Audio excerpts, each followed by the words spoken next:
साफ करायचं. खेकडा खेकडा नाही, चिंबोरी.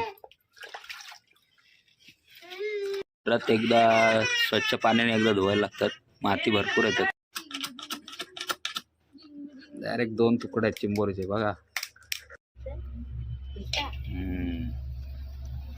तर डायरेक्ट कांदा टाकतात आणि मग लसूण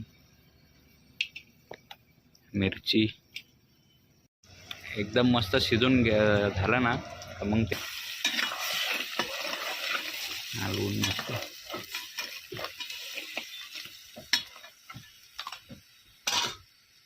मस्त वाफ, पाणी आटून गेलंय सगळं, शिजलेत खेकडे शिजलेत. आता पाणी थोडं टाकून मीठ टाकायचं त्याच्यामध्ये.